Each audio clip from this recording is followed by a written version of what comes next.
Someone took a massive bite out of Canada. Not a bear, not a glacier, water, just water. And that one weird body of water, the Hudson Bay, froze an entire country, accidentally built the most powerful corporate empire in history, and is literally rising out of the ground right now as we speak. Oh, and it's the reason 90% of Canadians are basically living in the United States, geographically speaking. But here's the part that nobody talks about. The Hudson Bay isn't done yet. What it's about to do to global trade could change everything. Stick around. This gets weird. Okay, so first scale. The Hudson Bay covers 1.2 million square kilometers. You could drop the entire state of Texas into it and still have room left over for California. It's the second largest bay in the world. Massive. Enormous. Absolutely full of itself. But here's the thing nobody tells you. It's also hilariously shallow. Average depth? 100 meters. The Pacific Ocean is out here plunging thousands of meters into the abyss like a dramatic movie villain, and the Hudson Bay is basically a puddle after a rainstorm. Geologists even gave it a special name, an epicontinental sea, which is just a polite way of saying, not a real ocean, but we don't want to hurt its feelings. And it gets weirder. The bay is also weirdly low on salt. Why? Because basically every major river in central Canada drains straight into it. The Churchill, the Nelson, the Severn, they all show up uninvited and dump billions of gallons of fresh water into it every single day.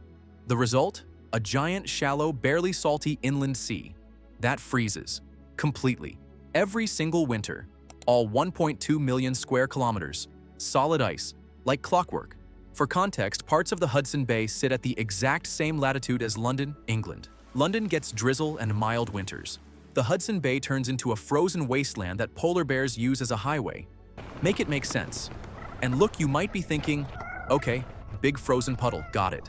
But what this ice does to an entire country's population is genuinely one of the strangest things geography has ever pulled off. Because the Hudson Bay doesn't just freeze. It weaponizes that cold against human civilization itself. Canada is the second largest country in the world. Nearly 10 million square kilometers of land. Sounds roomy, right? 90% of Canadians live within 160 kilometers of the US border, in a country that stretches almost to the North Pole. Why? Because every winter, Arctic winds sweep down from the north, and instead of passing over a warming ocean like a normal geographic feature, they glide over 1.2 million square kilometers of flat, frozen ice. No friction, no warmth, just pure, unfiltered Arctic cold, funneled deep into the continent like a giant frozen highway for misery. The Hudson Bay basically runs a personal vendetta against human settlement. It pushes the permafrost line south, makes large-scale agriculture nearly impossible, and turns huge chunks of Canada into a place where you simply cannot build a city. So Canada, one of the biggest countries on Earth, ends up functioning like a very long, very thin country. Kind of like Chile, but with more hockey and slightly more polite road rage. Here's a fact that will genuinely break your brain. The city of Toronto, Canada's largest city, sits further south than parts of Northern California. The country isn't cold because it's far north. It's cold because the Hudson Bay is essentially an air conditioner the size of a small continent, running on full blast, pointed directly at everyone trying to live there. But as insane as all of that is the story of how this frozen disaster zone accidentally created one of the most powerful companies in human history is even wilder.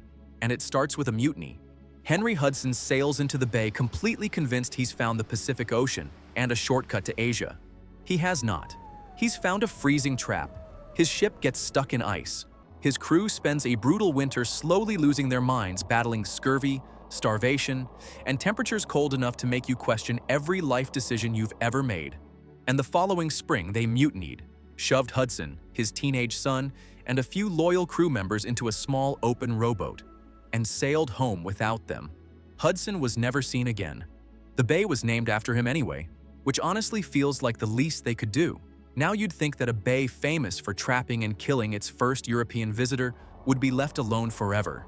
But just a few decades later, someone looked at this frozen disaster zone and thought, business opportunity. Because the Hudson Bay sits at the bottom of a massive watershed, nearly every major river in central Canada flows directly into it. Two French explorers realized, if you sail a ship straight into the bay, you can skip the entire brutal overland fur trade route and trade right at the river mouths. It was a geographic cheat code. The King of France said no. The King of England said yes. And in 1670, the Hudson's Bay Company was born, handed control over 1.5 million square miles of territory, a full third of modern Canada. They issued their own currency, wrote their own laws, and basically ran an entire continent. It wasn't really a company.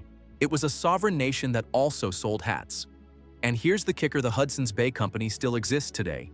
It's a department store. The oldest incorporated joint stock merchandising company in the English-speaking world is out here selling bed sheets and winter coats. Honestly, respect. But the wildest chapter of the Hudson Bay's story isn't in the past. It's happening right now, and what's coming next could completely rewrite Canada's future. The Hudson Bay is slowly disappearing. During the last ice age, a glacier miles thick crushed the land so hard it pushed the Earth's crust down into the mantle. When the ice melted, the land started bouncing back. It's still bouncing, half an inch per year. The ground is literally rising out of the ocean. This process, called isostatic rebound, means the bay is getting shallower and smaller every single year. New coastline is appearing where there was open water just decades ago. The most dramatic body of water in North America is slowly being reclaimed by the Earth itself. But here's the twist nobody sees coming. As global temperatures rise and Arctic ice melts earlier each year, the Hudson Bay is quietly transforming. Shipping lanes that were frozen solid for centuries are opening up. The port of Churchill in Manitoba, Canada's only deep-water Arctic seaport, is suddenly becoming one of the most strategically valuable ports on the planet. Think about it. A ship traveling from Europe to Asia currently has to go all the way around through the Panama Canal or around the southern tip of Africa.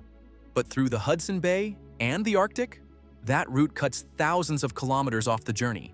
The bay that once trapped Henry Hudson in ice. The bay that froze an entire country and pushed its population into a narrow strip along the border. The bay that accidentally built a corporate empire could soon become the most important shortcut in global trade. From frozen trap to corporate empire to the future of global shipping. Not bad for a puddle. And here is the part that makes this even stranger. The Hudson Bay isn't just opening new routes. It's basically becoming the new ground zero for global geopolitics. While we've spent centuries avoiding this frozen wasteland, world powers are now scrambling to secure a piece of the Arctic pie. We're talking about a shortcut that doesn't just save a few hours. It saves weeks of travel time and millions in fuel costs.